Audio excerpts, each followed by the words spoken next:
nacional de combate ao trabalho escravo. E nos últimos tempos, a gente tem visto cada vez mais, sobretudo, quando há o resgate feito pelos os profissionais do Ministério Público do Trabalho, que é o órgão brasileiro que trata dessa fiscalização.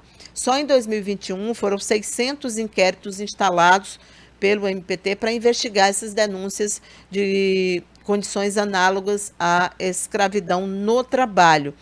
E no dia de hoje, então, a gente decidiu conversar com a auditora do trabalho, Cristiane Haddad, que também é professora, para tentar esclarecer como, né, Cristiane, e cada vez que acontece uma situação, que há o resgate, a gente fica imaginando como é possível que ainda hoje as pessoas se submetam a esse tipo de trabalho.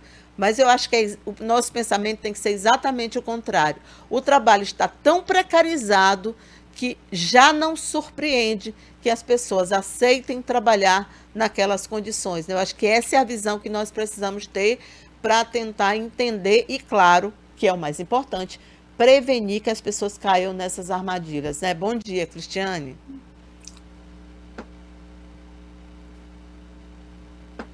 Oi, bom dia, Cíntia, bom dia a todos os telespectadores. Vamos falar um pouquinho do que a Cíntia está falando para a gente. Cíntia, na realidade... Bom, parece que a gente está com problema com a conexão da Cristiane. Bom, agora acho que corrigiu, Cristiane, você estava congeladinha na tela, agora parece que está bem. Vamos lá. Cíntia, está conseguindo me ouvir? Agora sim. Tá.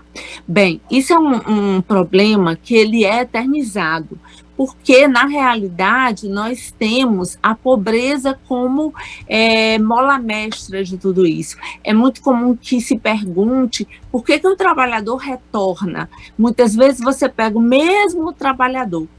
Primeiro porque ele não tem uma condição de trabalho, uma condição digna no local onde ele mora, e segundo, porque ele realmente acredita que essa outra localidade que ele vai ser uma localidade que vai proporcionar capacidade de emprego de boa qualidade. Então, ele retorna. Imagina você num local em que você não tem condição de se sustentar, não tem condição de sustentar a sua família, então você arrisca, né?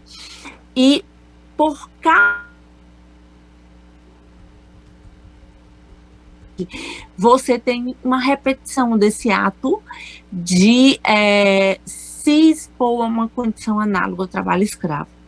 Nós, como auditores do Ministério do Trabalho e Previdência hoje, né, nós fazemos parte de um grupo maior, que é o Grupo de Combate ao Trabalho Escravo. Nós nos deslocamos até os locais em que há denúncia para tentar resgatar esse trabalhador. Entendi. E quais são os tipos assim mais comuns, né, que esses inquéritos todos tratam, dos quais esses inquéritos todos tratam? Como é que as pessoas estão quando os fiscais chegam lá? Chegam, né? Deu um delay aqui, Cíntia. Eu não terminei, não sei se você concluiu ou não.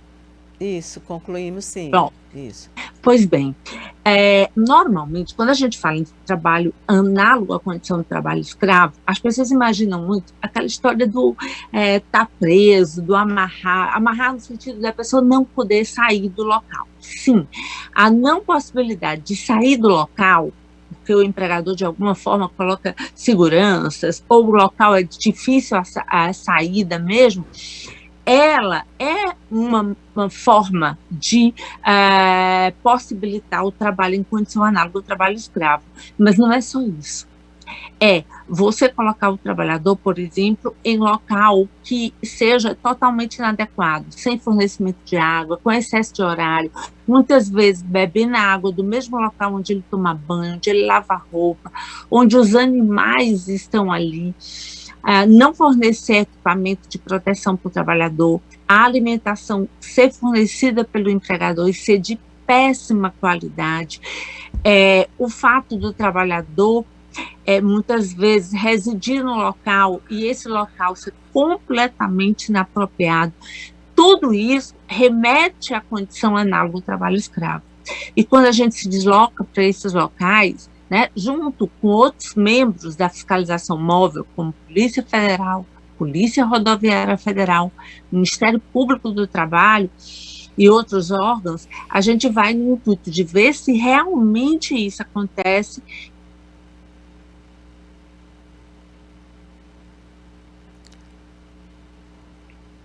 Entendi.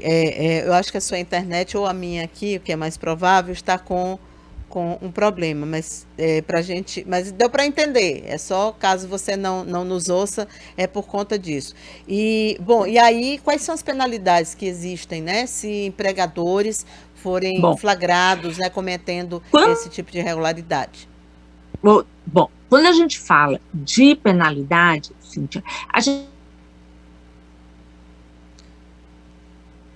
Previdência hoje, ele autua, ele tem vários autos de infrações, várias penalidades em decorrência do empregador colocar o trabalhador nessa condição. Mas, além do mais, você tem a possibilidade da Justiça do Trabalho Federal, em decorrência de, muitas vezes, esse trabalho em condição análoga ao trabalho escravo, ele está associado a outros tipos de crimes. Por exemplo, se você imaginar no meio rural, muitas vezes está associado ao fato de você ter um desmatamento irregular. Normalmente tem, junto com isso, algumas possibilidades de outras ações que sejam criminais.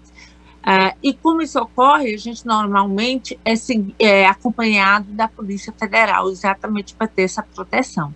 Entendi. E é difícil para o trabalhador denunciar? Por exemplo, já aconteceu casos, Cristiane, em que eles não tinham como falar com a família, por exemplo, aí eles foi tirado também esse direito de comunicar. Eu já vi casos em que os passaportes são retidos, né, quando, no caso, é em outro país, ou os documentos de identidade são retidos, e aí, mesmo que o trabalhador queira ir embora, ele não vai, não tem como ir, porque não tem documento, e também tem a história da dívida, né, que isso é uma crueldade sem tamanho, né?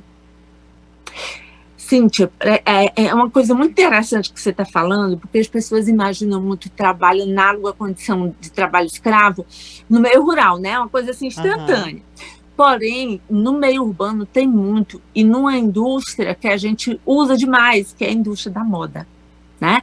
A Sim, indústria sim. da moda no meio urbano, ela também traz muitos trabalhadores que vieram, por exemplo, da Colômbia e da Venezuela, para trabalhar de forma irregular. E uma das formas que é muito comum é a retenção de documento.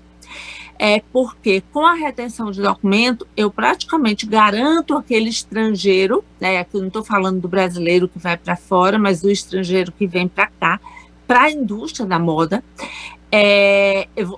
eu retenho os documentos dele, e esse trabalhador, além do medo de ser deportado, ele tem também a total impossibilidade de andar livremente pelo país, já que ele não tem nenhuma documentação. Então, também é uma prática que pode caracterizar o trabalho análogo à condição de trabalho escravo. Entendi.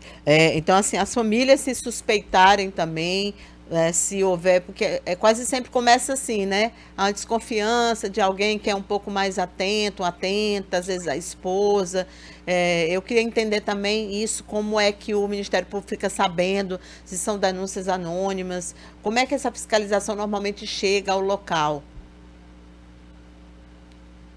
O Ministério do Trabalho e Previdência Social, normalmente, e Previdência, ele tem conhecimento através de denúncia. Uhum. E essas denúncias, elas são o papel da igreja. Essa denúncia muitas vezes vem da coletividade, né?